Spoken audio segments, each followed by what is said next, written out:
Kita ke informasi lain, pemirsa. Pakar telematika Roy Suryo kembali menjalani pemeriksaan terkait kasus tuduhan ijazah palsu Joko Widodo di Polda Metro Jaya. Roy Suryo menjalani pemeriksaan selama 8 jam. Diperiksa sejak pukul 10 pagi, Roy Suryo rampung diperiksa sekitar pukul 5 sore tadi. Roy Suryo sempat menekankan pada hari ini akan membatasi waktu untuk memberikan keterangan karena saksi sebelumnya diperiksa hingga tengah malam bahkan dini hari. Sebelumnya, kasus tuduhan ijazah palsu Jokowi telah naik ke tahap penyidikan. Ya, jadi artinya apa? Ya memang saya dari awal menyatakan seorang saksi itu harus bisa atau harus hanya mengatakan apa yang dia lihat dengan mata dia sendiri dan apa yang dia dengar dengan telinga dia. Seorang saksi nggak boleh dimintain pendapatnya, apakah Bapak lihat ini siapa. Kalau memang kita nggak mengerti, itu kita nggak boleh menceritakan atau berpendapat. Itu ahli kalau yang berpendapat. Saksi itu hanya mengatakan yang dia lihat dan dia dengar.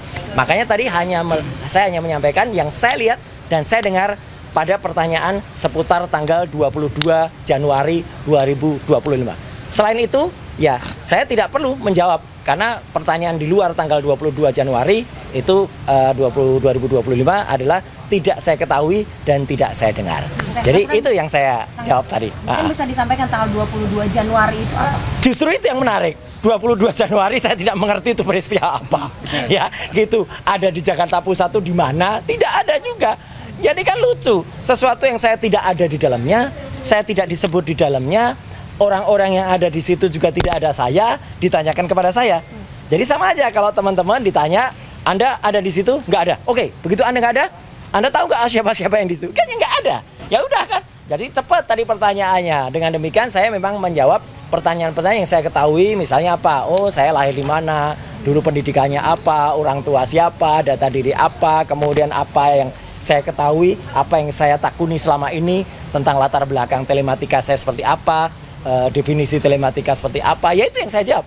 Begitu kemudian pertanyaan ada tanggal itu dan serangkaian, saya bilang gini, sebuah namanya serangkaian, ya saya balik ke dia, namanya rangkaian tuh dari awal sampai belakang, nggak boleh serangkaian terus tiba-tiba saya ditanya yang di tengah, nggak ada, kemudian saya ditanya yang di belakang, nggak boleh.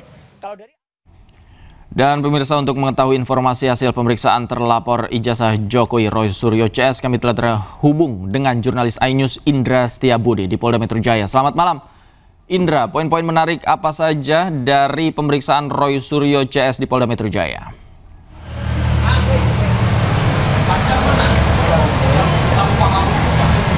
Baik, selamat malam Davi dan juga pemirsa. Benar sekali bahwa hari ini adalah merupakan pemanggilan kedua dari 2 sesi. Yang pertama memang kemarin ada 3 sesi pemanggilan, 3 saksi terlapor sudah dipanggil kemarin yang puluhan jam lamanya diperiksa oleh penyidik Polda Metro Jaya.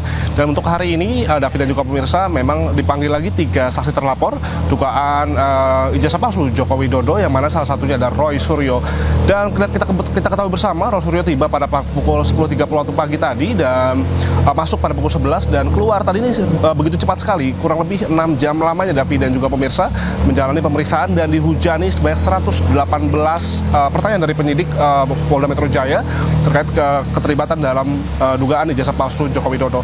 Dan selain itu juga dapat kami informasikan juga, yang mana tadi juga Roy Suryo ini menyatakan bahwa dirinya sangat siap sekali untuk penyidikan kali ini, dikarenakan memang dirinya ataupun Roy Suryo CS mengaku tidak ada hubungan dengan ijazah palsu Joko Widodo. Selain itu juga memang tadi juga dia juga menandatangani sejumlah 24 berkas, yang mana ini nanti ini lebih cepat lagi David dan juga pemirsa dari hari sebelumnya, dikarenakan memang Roy Suryo menjawab semua pertanyaan dengan baik sehingga bisa menjalani proses lebih cepat begitu. Dan ada pun juga tadi kurang lebih 10 menit yang lalu ini ada saksi kedua, yakni Rizal maksud kami, selaku Rizal Fadila selaku aktivis, yang mana pihaknya ditanya 86 pertanyaan oleh penyidik Polri. Namun yang menarik David dan juga pemirsa bahwa sebanyak 86 pertanyaan ini Rizal Fadila selaku aktivis ini tidak menjawab satupun.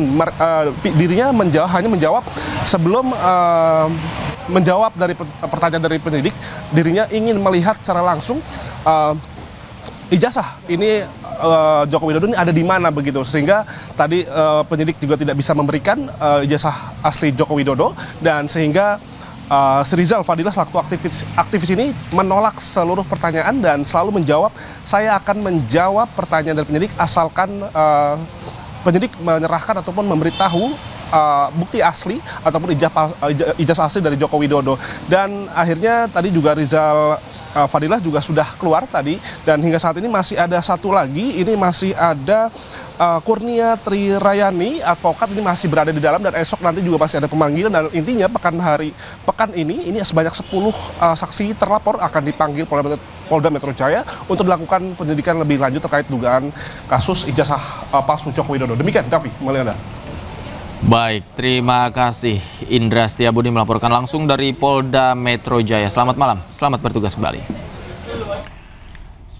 Pemirsa, Polda Metro Jaya akan memeriksa saksi terlapor selama sepekan ke depan. Hingga hari ini penyidik telah memeriksa 6 orang terlapor dalam kasus ijazah palsu Joko Widodo.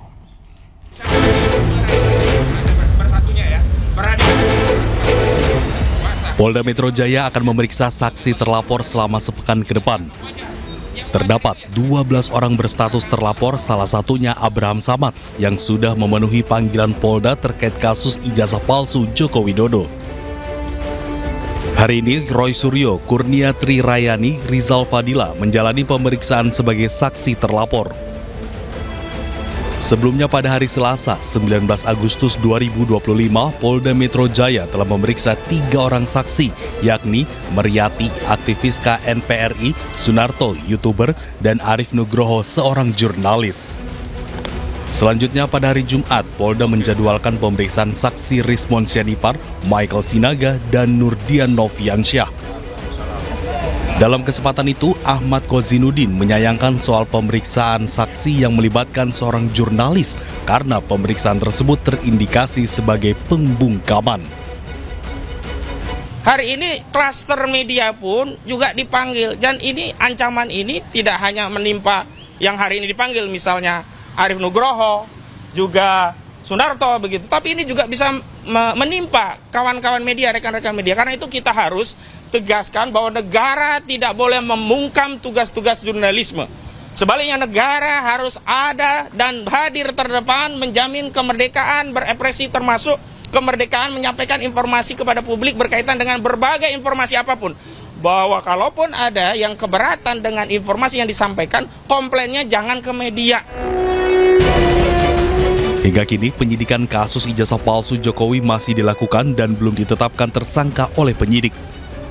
Dari Jakarta, Anissa Rizkia, Sadu Santo, Seto Pratomo, iNews melaporkan.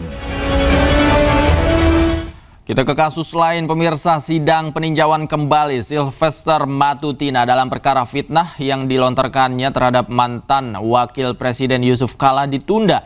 Sidang ditunda lantaran Sylvester sebagai pemohon tidak hadir dengan alasan sakit.